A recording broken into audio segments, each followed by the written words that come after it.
Welcome to 5 Star Weekly. A salvage point, but is the goodwill gone? Getting all that and more coming up. Before we get into it, become part of the notification squad by hitting the bell next to the subscribe button on YouTube. Welcome to the show, 5 Star fam. I'm AJ, and this is Michael. And Atl Utd drew San Diego FC 1-1. We'll have that match review later on, or just really very shortly. But let's give some major shouts out to our loyal Patreon fam. Most notably Gavin, Jordan, Niall, Andrew, Chris, Nick, and Jeff. But yes, we will get into this, but let's give big love to our sponsor. This segment is brought to you by Giant Sports Cards. For passionate collectors of every level, from rookies to veterans, Giant Sports Cards is the modern-day sports card shop that celebrates your love of the game, because only Giant brings the fun, treats every customer like an MVP with their GOAT level of customer service, delivers a game-changing shopping experience through technologies and amenities such as their Ultimate Collector's Cave retail shop, and offers the hottest cards at the lowest prices. Make sure to use our code FANTV and get 10% off your order. Check out Giant Sports Cards today at giantsportscards.com. And so time is running out. Make sure to use FanTV right now. Stop the video even. Go ahead, get some stuff from Giant Sports Cards. But anyway, let's get into this match review. And yes, the first time facing San Diego FC, and they are a good team. That is without a doubt. But yeah, I think we were able to kind of put a foothold into this match a little bit. Unfortunately, that first half didn't really go our way as far as our chances. Straight offside, a TRA header that, kind of goes right to the keeper, but a pretty good header, a pretty good, but good ball in from Moranchuk. But yeah, I mean, it's like the second half, it's again, it's a matter of first half, second halves not co-aligning, but ultimately an error undoes us in that first half. But yeah, what were your headlines from this match? Headlines, I guess you could say that there seemed to have been some progress in this game. It's a 1-1 draw. Granted, this is against, what is this, the leader in the West right now? The leader in the West. Yeah, This is a very good team. I believe I don't know this, but they likely, since they're the leader, have a very good away record. They are, traveling across the United States is difficult for any team. I don't know exactly what their congestion is. However, I think they came to play. They seem to have all their best guys. Chucky Lozano was doing very good, putting us through fits, obviously stealing from Alzate and everything to get their goal. But overall, holding a MLS Cup potential winner, I hate to say that considering it's their maiden voyage in MLS, because we don't want that to be the case. That would, break our record. That's not cool. So, well, hopefully someone else can knock them out of the playoffs. And it usually is the case, to be fair. St. Louis, the other teams as well that have been expansion sides. So hopefully that first year curse still is prevalent. Hopefully. I mean, I just I wish I didn't have to wish that on another team, because when we're not in it, go wild. That would be fun to see. But when it's our record, I prefer it not to be broken. So yeah, just tank in the playoffs for whatever. So, but yeah, overall, us playing against a team like that caliber of team. We always talk about how Atlanta United seems to play up to their opposition. That may be the case here, because I do believe we did play better. But there's also other times where good teams have come in and spanked us, and there's also times where we've played them and we beat them, like away in Nashville, but these are few and far between results. The performance, on the other hand, like I said, this time seemed pretty good. I think it was deserving of a victory. You have multiple times when the team really deserved a goal and didn't get it, for various reasons. Offside, multiple times, balls just being inches off of being a goal. Really should have been. Like, really good opportunities, really good chances brought up, wonderful skill and talent to get that ball to that point, and it just being a little bit off, which compared to what we had in the past, where you have like no shots, you are struggling to get into the final third, that was not the case here. Even though, we only had like 30% possession or whatever, maybe 40 or whatever, versus they had absolutely the dominant share of the possession in this game. We played a little bit more of counterattacking to a good effect. They wanted to be on the ball, and they were, and we were made to punish them a couple of times, but unfortunately only one time did it actually come to a goal, with a really dynamic play from Stian Gregerson, stripping the ball in the midfield and just charging down, getting the ball eventually to RA, who gets into the box and then gets tripped up by the goalie. This is all characteristic of a good team playing well. We only had one defensive mistake, really.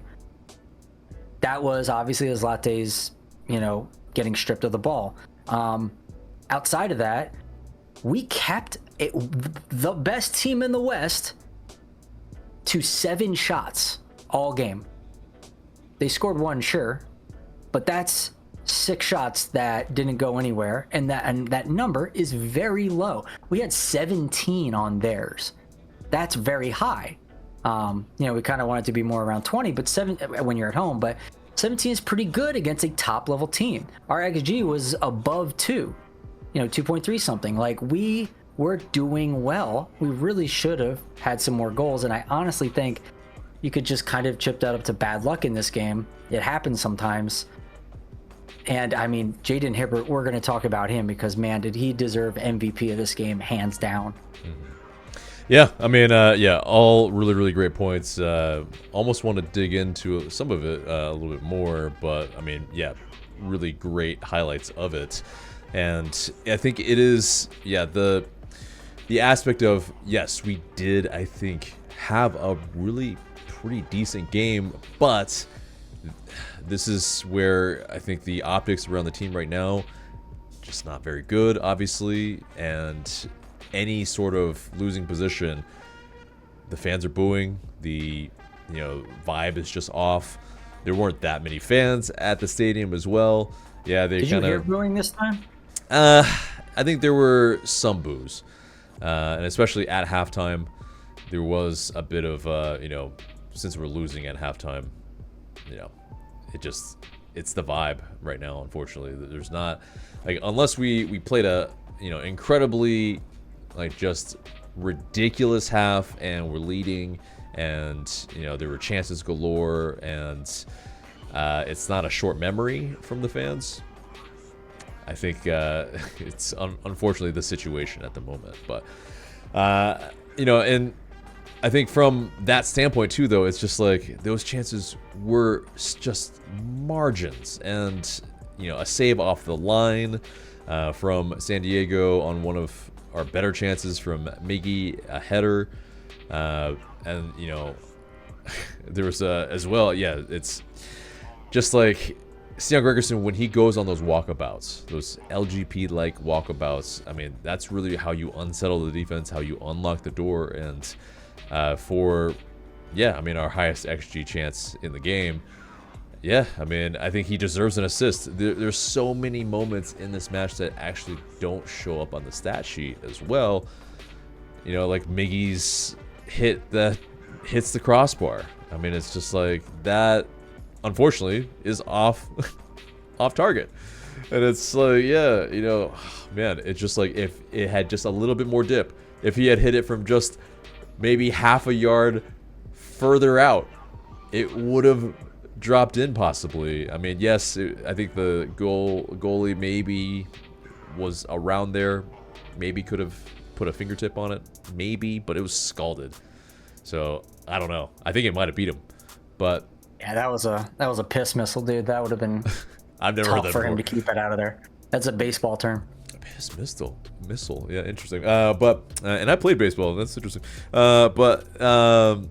Yeah, I'll have to ask you offline what that means, maybe, because I have a feeling there's maybe not for the podcast ears, but yes, as far as it's just like, this is that game that, man, I think earlier in the year, people would have been, especially if it was like, okay, they're still West leading, but it's a different scenario, and we're in the mires of the kind of 10 winless games, that type of thing.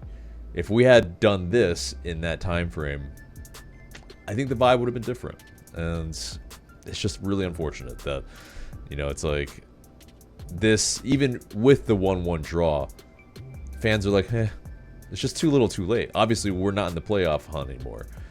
And I think that's where a lot of fans are always like, oh, well, they turn it on when it doesn't matter, or if it means something, sure, in a run to the playoffs like last year, but it's just like on the long term, we don't do it, and fans are fed up. Some people have been saying, and I don't know how I feel exactly about this, but it is something to consider, is what has changed, from like a previous string of games where we just underperformed and got smacked around, versus now, is that, well, the pressure is off. Guys don't feel as much pressure right now, so they can kind of play at a higher level, I guess. That's one theory I've seen floated around. I don't know how I feel about it exactly, because we also had the Nashville result that was gutsy, so, which is under pressure still.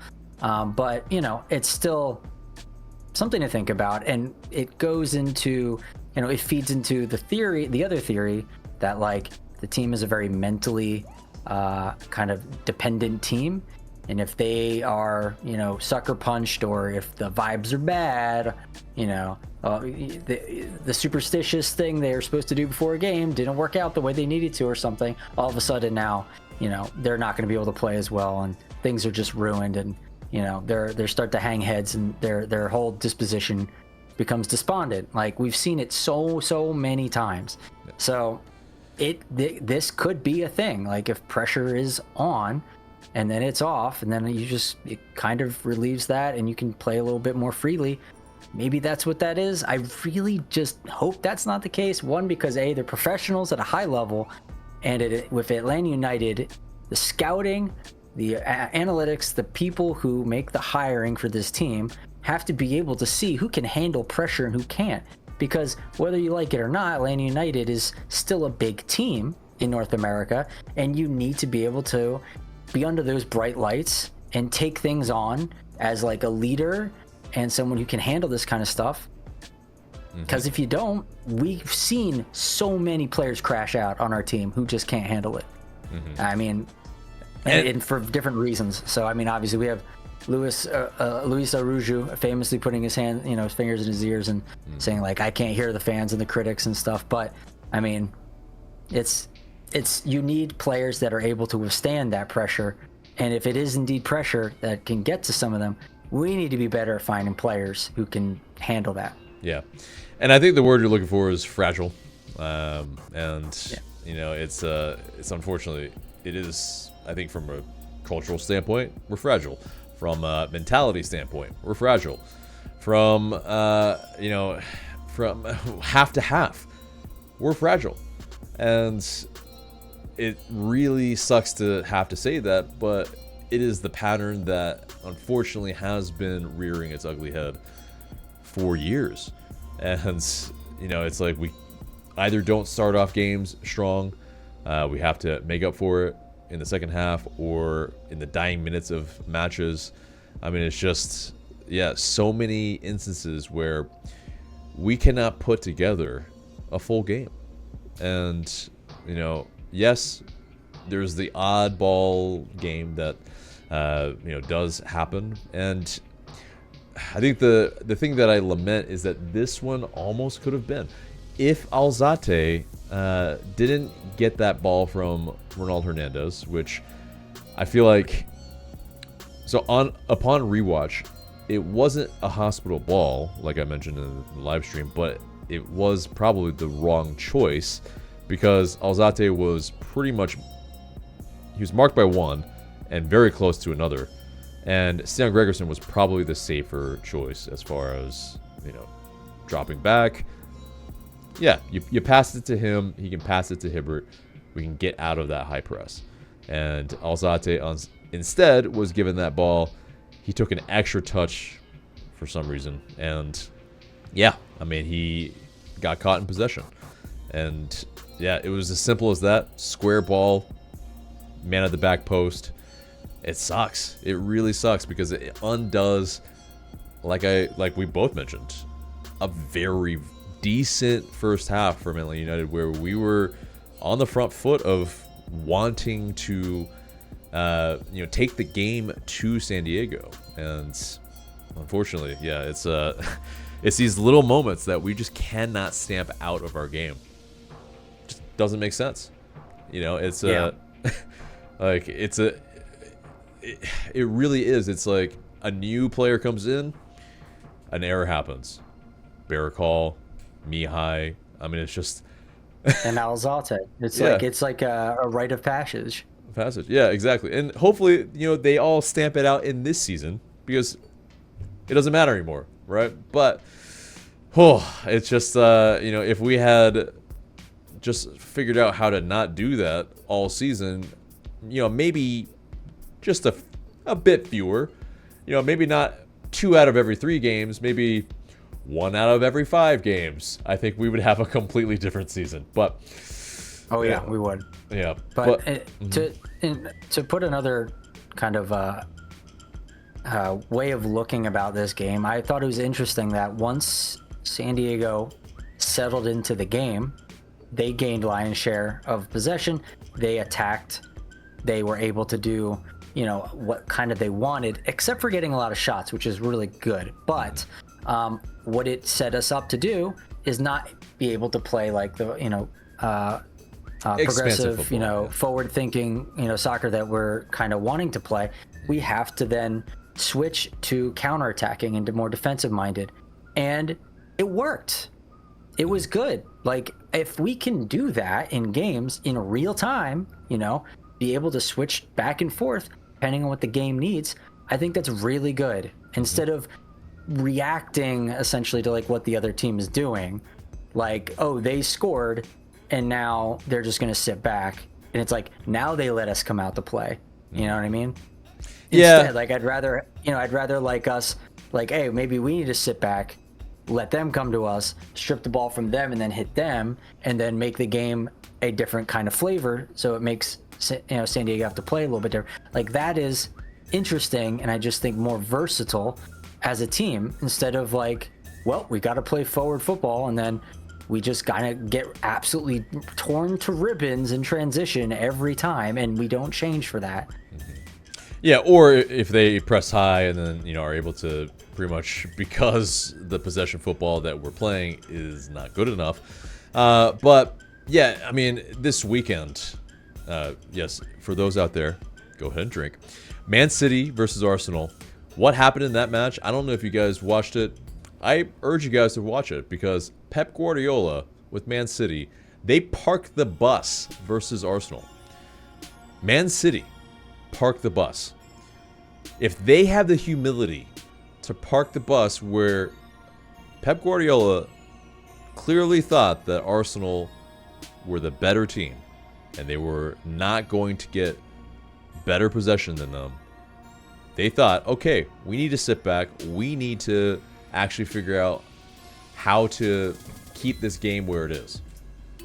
And I mean, for Atlanta United, we have to have the humility. And I think that's what we realized a little bit in this match, at least. Well, it was stark because, yes, they're first in the West. We're 13th in the East. And so that's easy. But, you go back to Columbus. Man City's 9th, Arsenal's 2nd. Yeah. Well, it's also last season, Man City got clapped 5-1 by Arsenal. So, yeah, they had PTSD. And Right, yeah. so it's definitely, context is key.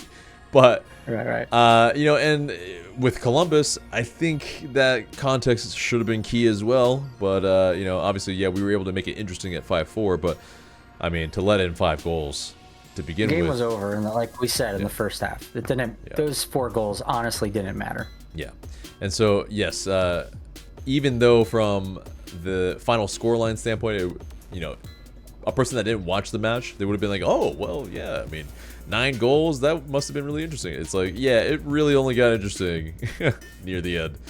But, and it's that. It's like you have to have the humility to realize, okay, you're not going to outplay a lot of teams right now.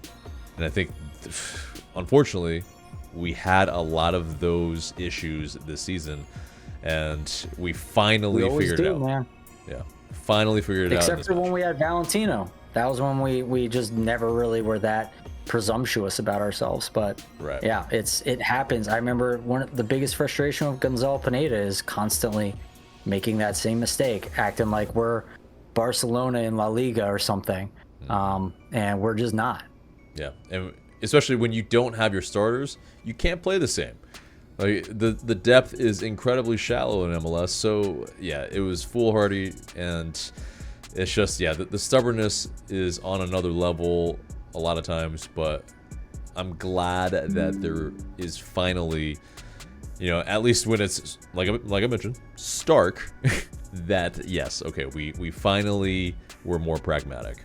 But I want to just put one more wrinkle into that because I remember, like, I don't know necessarily that this was what our plan was. If it was, kudos to Atl and the team for adjusting on the fly and trying to absorb San Diego and realizing that probably is the better way to attack them.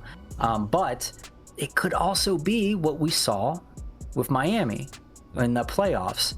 We probably would have, and every time, not just the playoffs, sorry, but the entire time in 2024 that we played Miami, that we like kind of had their numbers for a long time. So every time we played them, we were basically forced into counterattacking because we weren't able to have the ball. Yep. They did not allow us to play our game that we wanted to play. Yep. And so we were able to do it. Is possible that San Diego did the same thing because they were just a better team, and they clearly were. But I just hope sincerely that this was more a calculation from our team than it was, well, we tried to play in the stupid, arrogant way that gets us punished all the time, but we weren't able to.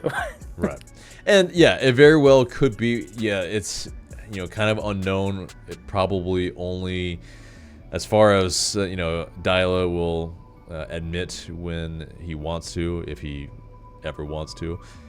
So it is that. But yeah, it is. We are the perfect foil for those type of teams that like to play on the ball, because when we use it effectively, and especially Thierry up top, it's been effective as that counterattack that really kind of puts that pressure onto the opposition.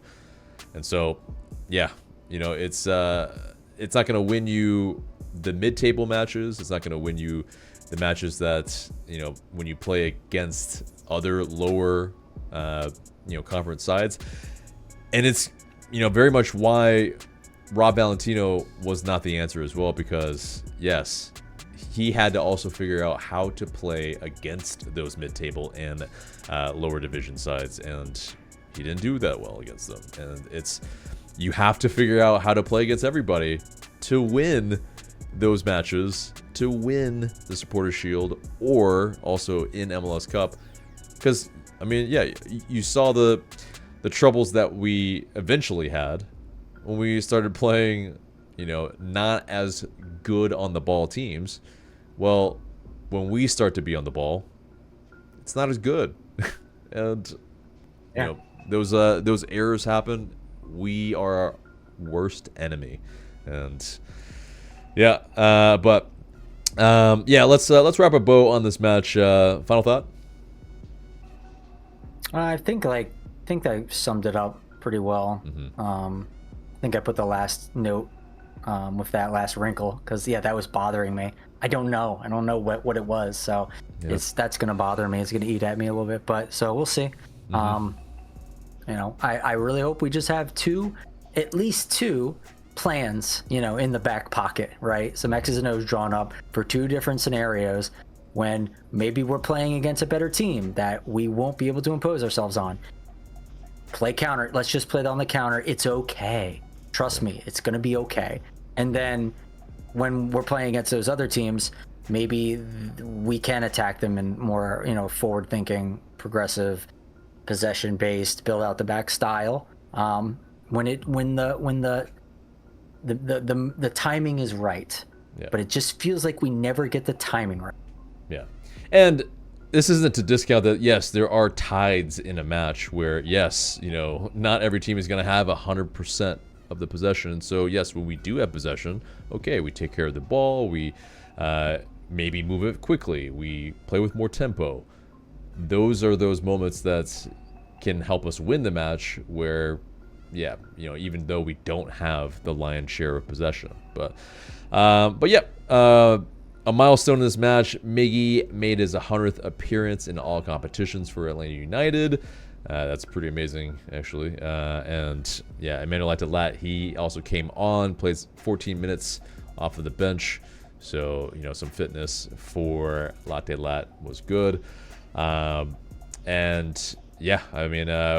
United will be playing New England Revolution this weekend. We'll have that preview later on for you in this episode. But let's get into the news. It's a little bit short of news this week. Obviously, nearing the end of the season, less likely to have a ton of stuff. But Luke Brennan has made the U.S. men's national team U20 World Cup roster.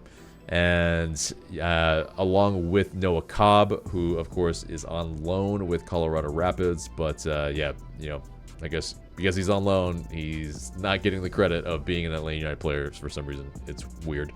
But, that roster picture that they dropped, it was like Noah Cobb, Colorado Rapids. It's like, well, he hasn't been transferred yet. The money hasn't been paid. He still belongs to Atlanta United. But okay, all right, whatever you guys want to do. But either way, it's amazing for both Brennan and Cobb, and they will be able to play in that U20 World Cup. So that'll be amazing for them. But Atlanta 2, they earned a 1-0 victory versus Crown Legacy over the weekend, and Patrick Weah scored to become the team's top goal scorer of the season with 7. And Javier Armas, he made his 50th appearance for the club. They're also playing tonight, which I don't know. They probably are finished now, but I haven't checked the scoreline. But it'll be okay. You guys will be okay. So that is the news, unless, Michael, you have any thoughts on any of that? Oh. All right. Here we go. So let's get into the mailbag, and you guys send in these questions through IG Story and Discord. Please continue to do so, and we might answer your question in the future. But, yes. So first question comes from Nick17. Garth said when Gonzo got fired that the manager is 20% of the equation and the roster is 80% of the equation. Do you agree? Should either be more or less?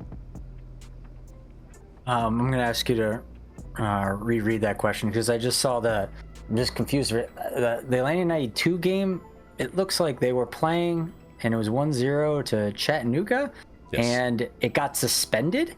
Oh, fascinating. And was that I just see these big words on the results saying suspended. So I guess maybe weather or something stopped them. I don't know. Wild. I mean, it doesn't seem like it's raining outside, but okay. Well, either way, Nick17 asks, Garth said when Gonzo got fired that the manager is 20% of the equation and the roster is 80% of the equation. Do you agree? Should either be more or less? I mean, I agree. Let's just start with that. I think the coach is fairly low on the, comparatively to the roster. I think when you have really good coaches, you could make a or really bad coaches, you could make like a 10 percentage point swing maybe in one of the two directions. A really good coach can give you like up at 30% maybe, and then a really bad coach can give you down to 10. And like they really don't do anything. They might actually even hinder or hurt the team at that point. So I don't think that there's I think that's fairly accurate to say 80-20. So yeah. And I more or less agree, because it's the Pareto principle. It's one of those, it's not going to be a perfect average of that, because how do you really quantify it? They're not really quantifiable numbers per se. It's kind of a general feeling, a general like, okay, and like you're saying, Michael, it's, yes, if you have Guardiola, if you have, the best managers in the world, yes, they can coach players up, and that can really pretty much make your squad even better. And that's something that, of course, that's that X factor. And on the flip side, you could have a coach that is completely toxic to the culture, and like a Ruben Amorim at Man United, and where it is to the effect where it's like everybody wants him gone, but it's one of those things where, okay, they down tools. It's that they, everybody suffers. So yes, I think, for the majority of coaches around the world, like they can only affect so much. If your players are not top talent for the league, you're probably not going to win that league unless there's more of a fluke. Maybe you have really good, health, where injuries are not as rife, and other X factors that maybe allow you to win maybe more games than you're expected to, a la maybe like a Leicester City in the 2010s. So it's like, generally though, the most expensive rosters around the world, they win the most games and usually win the league. And generally as well, for Champions League, I mean, you look at PSG. PSG were the most expensive squad in the world, and they won the Champions League. So it's like kind of fairly simple, unfortunately.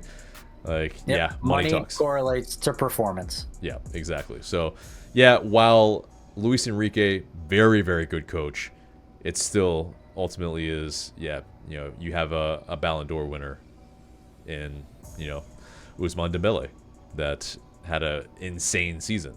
And I mean, the talent was always there. He actually finally put it together. But next question comes from, it's not really a question, but Joseph better than Carlos. Hashtag bring back Spike, as in the dog, as in sure. Long-time listeners following the team will remember good old Spike. So it was good vibes. We need some positive things. Yeah, exactly. So why not? Yeah, other teams have other kind of dogs that are in and around the training grounds as well. So it's not a bad idea. Again, I think it's great, but well, those dogs are to keep the riffraff out of the training practices, AJ. So we need to be clear about that. Possibly. Yeah. I'm just kidding.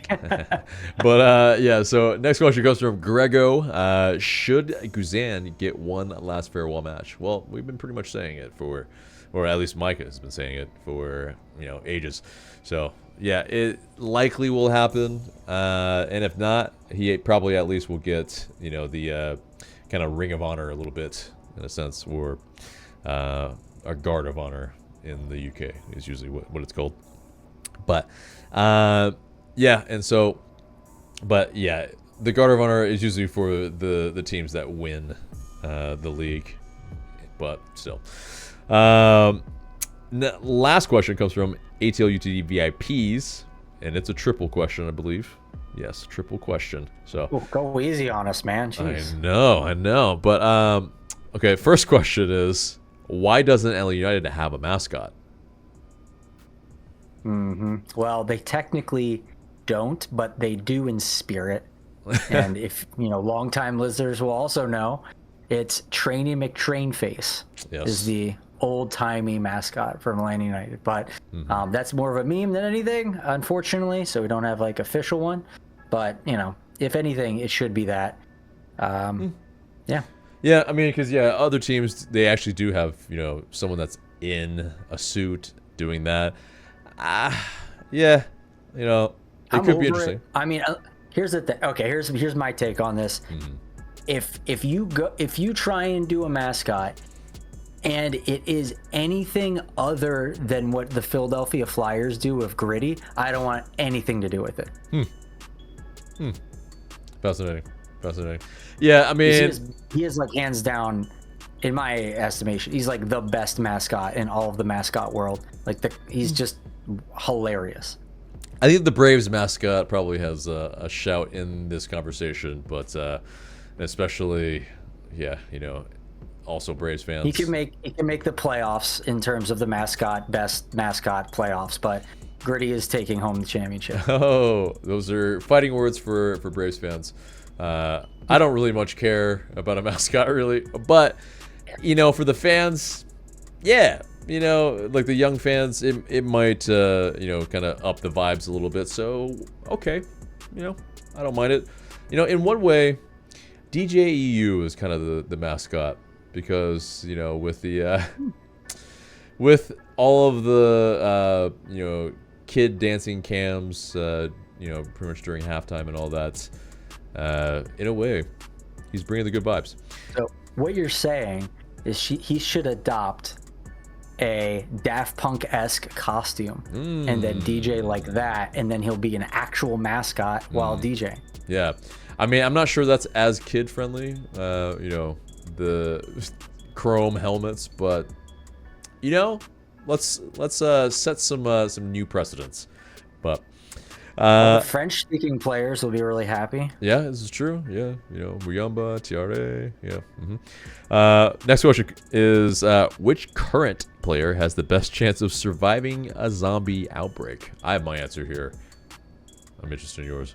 You need a second? I should have read this ahead of time. Wow. Yeah. I'll go ahead with mine. Yeah, I'll let you think about it. I think it's Stian Gregerson. The pace, the size, the grittiness. Like he's got some mean guy in him a little bit at times, because when he levels a guy, he's not picking him up. He just looks at them and walks away. So, yeah, I think it's full on Stian Gregerson. What about you? I mean, it's the way I guess I would say this is you don't fight in a zombie apocalypse. You start fighting, you're gonna die. You just don't fight, because they'll just grab onto you and they'll just drop you, and then that'll be it. So you don't fight. The only option is to run. So either you run and you are fast enough and enough endurance to just get away under pure endurance, and if that's the case, it's whoever has the most endurance to just run for days. That would be my pick for that. Or you could, Miggy would be a great one, because you just like a gazelle, just run forever. And then the other one is someone who's just smart enough to put themselves in a position that they're not going to be in danger. So then whoever's kind of the most strategically intelligent of the group, maybe, I don't know who that is in this group. Azlate seems pretty good at that. Ranchuk maybe. Guzan even maybe is pretty smart. I don't know who would be the most, how I'd rank players in that regard, but my safe bet would be it's just someone who can run for forever, because zombies can't. Yeah. I mean, well, zombies kind of can, I guess, in the sense that they don't really get tired. So it's, in one respect. And about the clearing, or not clearing, but if you are fighting them, well, you clear a little bit so that you have a little bit of a pathway to escape usually. Or if you're, Daryl Dixon or something, for those that have, watched The Walking Dead, you can probably clear it by yourself. So, okay, sure. But, most people are probably not superheroes in the zombie apocalypse. So, but... and everyone who thinks they are the people who are dead in those shows. So... Probably, yes. Yeah, last question of that is, which player will get a speeding ticket on the last day as he tries to get out of town? Wow. Woo. That's a tough question. I'm trying to see if there's like an innuendo in this one, or like a double meaning behind this question. Yeah. Um, Man, yeah. I mean, if you have something, I don't really know if I have a player for that. I mean, I think if you're looking at maybe Mosquera, who obviously he's on loan until middle of next year, but speedy guy, definitely not going to be on the team next year. That's my pick. Yeah, that's a good one. I mean, if you're going with like they're trying to run from the team, then absolutely Mosquera. There's no other question. The only other potential for this is if Miomba has his eyes set on another project somewhere else, and he feels like he's done here. I could see that being also a candidate, but it is just far and away Mosquera. Yeah, indeed. Well, those were the questions. Thank you guys for sending those in. Let's get into the match preview. And 7:30, September 26th on Saturday at, is it 26th? Yeah, no, wait, it might be 27th. Either way, at Gillette Stadium versus New England Revolution. And yeah, we are in the doldrums. And they also kind of are pretty bad. What's kind of amazing, I think, and what's going to be kind of the, what we were mentioning is that teams around us, it's always kind of a tougher game. So New England are in 11th, -6 goal difference. We're 13th, -18 goal difference. And yeah, they last played the Philadelphia Union to a 1-0 loss.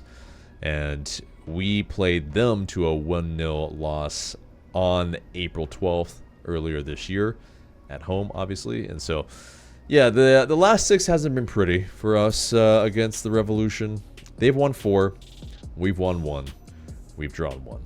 It's kind of ugly. But, yeah, we have some things that we need to rectify here. But, yeah, last offseason, rather, they got rid of Xavier Arriaga, Esmir Bajratarovich. Ooh, boy. Dylan Barrero, Mark Anthony Kay, Dave Romney, and Giacomo Baroni. But, yeah, they also, of course, brought in Leonardo Campana, which, obviously famously pushed Brad Guzan into the back of the net there. Before he was, mocked by Luis Suarez. But, yeah, Brian Ceballos as well brought in Ile Feingold, Mamadou Fafano, Ignatius Ganago, Jackson Ewell. Basically, yeah, a very brand new team.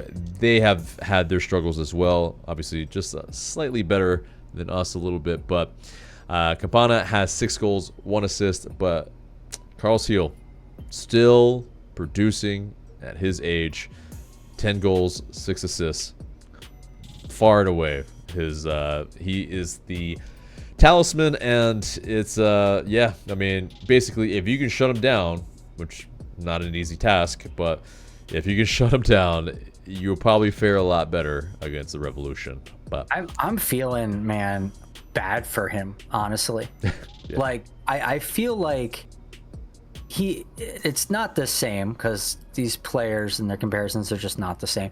But it's a similar situation to like Conor McGregor in the NHL on the Oilers, where it's just he just can't get his championship. And I feel like Carlos Heel just is not going to get it on the Revolution. And if in order to get it, he probably needs to jump teams. And it's just like he's just there. He just stays there. And I'm like, and it's just not great year after not great year, and he stays. I don't know. He needs, honestly, he's an incredibly good player, one of the best in the league, has been consistently for years. And I feel like any team he goes to, would be instantly better. Like you saw Ladero when he left Orlando, that didn't necessarily or left boost to up Orlando. the team he went to. Right, but yeah. Right. Sorry, other way around. And so like you'd think it's he would make like a huge difference, but not necessarily. This guy would, like, easily. And so I'm like thinking it's kind of crazy to me that he sticks around, but you know. And I mean, recently the Revolution were good. It was just that, yeah, Bruce Arena and whatever happened there, and you know, it derailing was just insane. And so pretty much the trajectory of that team went sideways after that. But yeah, I agree. It's like, yeah, if you join like, you know, Sounders or something like that, it seems like it'd be like that kind of move where we got the DP cash transfer now, man. Like, yeah, I know. Yeah, that's a guy I think a team could hit up, but you know, again, you know, it is what it is. He's old and people get scared of that, I guess. But he's just been so damn consistent. Exactly. But yeah, so the predictions from the pundits around the league had them pretty much finishing. Well, Antonella Gonzalez had them finishing 5th, but everybody else had exactly where they are, pretty much. We're 10th, 11th, or 13th. So, yeah, very much. Yeah, Ali Alonso didn't have another crazy take on this one. No, he didn't, and yeah, that's what's wild. But Caleb Porter, yeah, unfortunately has you know, kind of had a mare with them. But yeah, it's you know, it's very interesting, I think, in the sense that, you know, Caleb Porter, a winning coach in this league, you know, very much a guy that's well respected, but man, like, he can't even turn around this. So it's just one of those teams that, yeah, I think with that many changes, it was bound to be more of a transitional year anyway. But yeah, you know, and so they're a side that are not very good at finishing scoring chances. Not a really good team at defending either. A little bit better than us, obviously, but yeah, and you know, from a set piece standpoint, they are one of the better ones in the league, though. So, you know, at the very least there. So that kind of makes it a little bit more difficult for us because obviously, yeah, we don't really score a ton of goals from the run of play. That's been one of the annoying things. But I think we can get at them from pretty much counterattacks where they are not as strong. So, you know, one of these aspects that we absolutely need to be able to do. But yeah, the match forecast, according to Who Scored, says that Atl United will make a comeback if we fall behind. So yeah, I mean, it is something that does happen. We do that, whether we win the game. Does a comeback mean, like, that doesn't speak to a result, right? That doesn't say like the comeback will be successful or not. Yeah, it means that you will at least level it. So yeah, but the other match fact is damning, and it's Atl United have failed to win 13 of their last 14 matches in MLS. So yep, it's getting on you know, pretty much a third of the season. More than a third of the season, I think. Yeah, wow, that's outrageous. But yeah, the odds have the Revolution at a 46% chance of winning, a draw at 24%, and an away win for Atl United 30%. So yeah, what would you like to see us do in this match in order to try to win this match?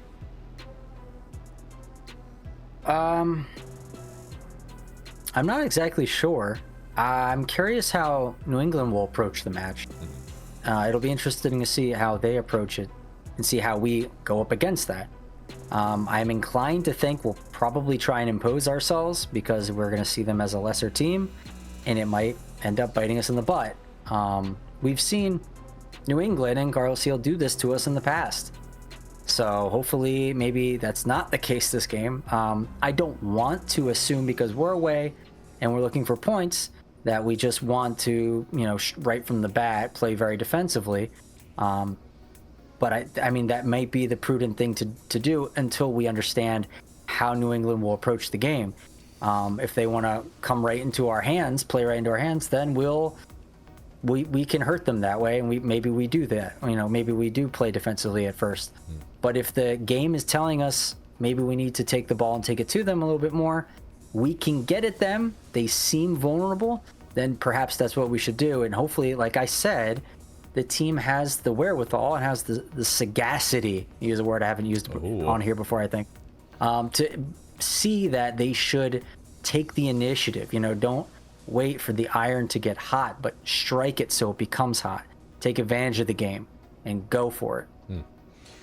Yeah, I mean, I think that might be a pragmatic approach, and I think it could work in some aspects. I feel like maybe the first 5-10 minutes, Atlanta United try to sucker punch them a little bit. Really try to score the first goal, essentially, especially away from home, where our record is really poor anyway. So might as well try to do something that is unexpected, and then if the levels start to kind of balance out a little bit, maybe you have to be a little bit more pragmatic. Or I think it's also with the center backs that we do have, I think we'll be able to play a little bit more in a mid block. I think there will be probably a bit of pretty much both sides doing that. I think there will be a lot less room to play. It might be a little bit of a slog, I think, but but we'll see. But as far as the unavailable players for this match, Will Riley out with a hamstring, Matt Edwards likely still out, Jay Fortune, of course, as well. But let's get into the predicted starting 11. Or if you have something else. One more thing is that I don't want to see a gifted goal. That's the if we don't do a gifted goal, I might just be happy with whatever the result is in this game. But that's not in our DNA, man. That needs to get out. We need to exercise that immediately, because we need for the rest of the season, they need to not have any stupid giveaways that result in goals, gift goals, none of them anymore. So once we go into preseason and we start up the season again, we have that thoroughly flushed from the system, and we are not doing that anymore. Yeah. Well, I mean, I don't know if they need to go on a retreat. They need to do some sound baths, like something to just really get the juju right. I don't know, but let's get into the predicted starting 11. Hibbert between the sticks, obviously. Yeah. Yep. Fullbacks. Who do you got? Fullbacks, Hernandez and Amador. Yeah, it seems like that's the starting pair right now, and Lennon has lost his spot, which it's interesting. It's interesting, but I think more interesting is the center back pair. I mean, obviously we saw Barakal start last match with Gregerson. Do you see that, or do you see Mihai coming back in? Yeah, so it's of two things. So if it is just wanting to switch to see, maybe it's a fitness thing or something, like switch it out. Maybe if that's why they're doing it, then I expect Mihai to come back in again. But if it's to see if Barakal can win the spot and have something to say about that, I think he did enough to demonstrate that he may have. So why not reward him with another one?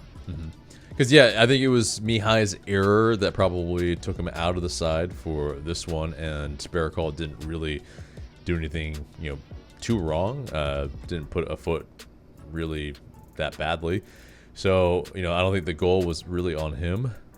I think, Gregerson, Barakal, and, you rotate when you maybe need some rest, all that. So it's, you want to see, I think, the quantities that you have. So I agree. Into midfield, likely Schleich, Alzate. Any different for you? Yeah, that is the midfield right now. Yeah. Even with the error from Alzate, it looked like Mihai got dropped for that. Alzate, I mean, makes an error as well, but Muyamba could get a shout. I don't know. I think, yeah. It's weird because, like, I mean, if you want, if the philosophy is like, yeah, you slip up, we'll put up the other guy. So Muyamba then takes the spot because of that, you know, like we talked about how Minaj had that, or Mihai did that. So then it's like, maybe that would be the case, but I don't think that that'll be the case. I think we know what we're gonna get with Tristan by now, and if you don't, then I don't know what to tell you. But if it is like if he is using Tristan in this case as a tool for maybe disciplining, I could see that, but I hope that's not the case. I think Ronnie has a lot more faith and understanding in Atl Utd because of their history together, that I think that he's just going to continue to run him. Yeah. And, you know, maybe it's maybe the meritocracy of it. Maybe it's that. Maybe less discipline in that way. But, yeah, either way. Yeah, that's kind of what I mean. But, yeah, I get it. I get what you're saying. Right. Yeah, so, I mean, yeah, I think it's as far as what Dial is going to pick, Sleesh and Atl Utd. But, yeah, what's been interesting is Miranchuk, you know, he wasn't in the 11-1 match. He is in the next match. I think, yeah, obviously there were some maybe more fitness-related things in that decision, but I think he's back in. What do you think? Yeah. I think so, too. And on the wings, I mean, Almiron, obviously, on one of them, you know, Almiron was the left winger in this past match, and I think played pretty well, kept things ticking, and also, yeah, it was not only the recycling of the ball, but also some forward passes. It was quick. It wasn't where, you know, it was like he was taking up the spaces of, you know, the other players that maybe he shouldn't have been in those zones. So maybe it's on the left, but it depends on who is the other winger. So who do you have? I have what we had last game. I have Miguel on the left and Saba on the right. I think Miguel had a hell of a game, and I think they go kind of with the hot hand with him in that spot. And I mean, if you don't, there's a lot of Miguel, you know, I don't want to say haters, but like non-believers in this right now. And I think you are kidding yourself if you thought he had a bad game last game. So I think they run him again. And of course, he also scored the goal, so it, you know, obviously. And Saba really was. It really sucks that he didn't get that goal that when the ball like landed fortuitously right on his feet. It stinks that he didn't get that, but I think, you know, he did enough to. And it's just there's been a decline with him, unfortunately. But I think that he did enough last game that it would be okay to start him.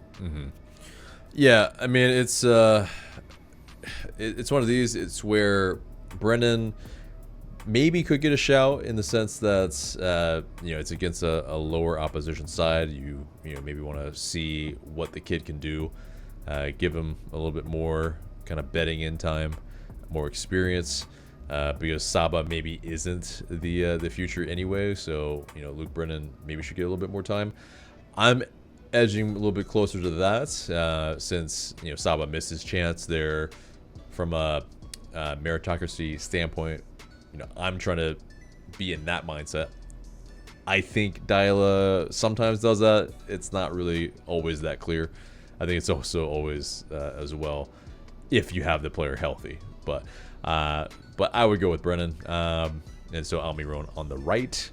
Obviously, Lat saw 15 minutes, but TRA has been doing pretty decent as our man up top. Who would you go with? I think meritocracy speaking, I think it's TRA, and I think hopefully, you know, Emmanuel Atl comes in as a super sub and scores a goal and starts making an argument for why we should play him in the subsequent games. But it is just ridiculous that, you know, TRA, this guy who's supposed to be like, you know, almost like a third level striker, but, you know, comes in and was able to be the primary striker for basically like almost, you know, at this point, like combining all the times that he's played for us, like almost a full season, it's incredible. Yeah, it's wild. And yeah, I mean, he obviously won both penalties that Miggy scored in the 2 previous matches. So yeah, it's I think he's earned it. So yep, he is up top. But yeah, let us know what your 11 is in the comments below, guys. But let's get to the score prediction. What do you got?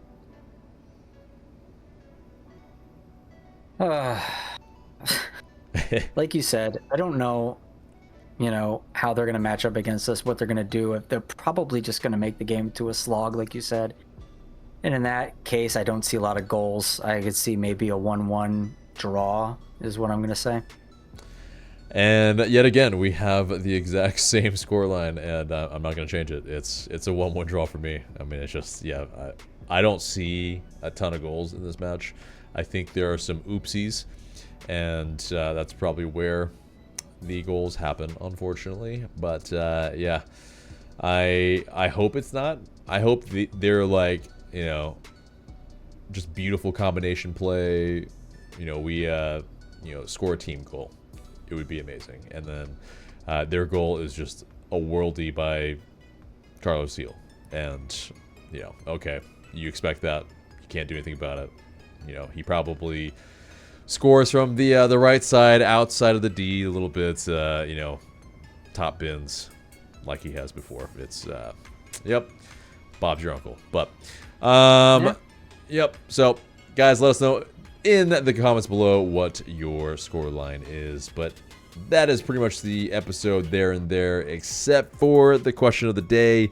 The question of the day is not moving Dyla going to be detrimental to the optics for next season? Let us know. Looking forward to what you have to say. But guys, that is the episode. Remember to like, share, comment, and subscribe. That's Michael. I'm AJ. Thank you so much for watching, and we will see you in the next video.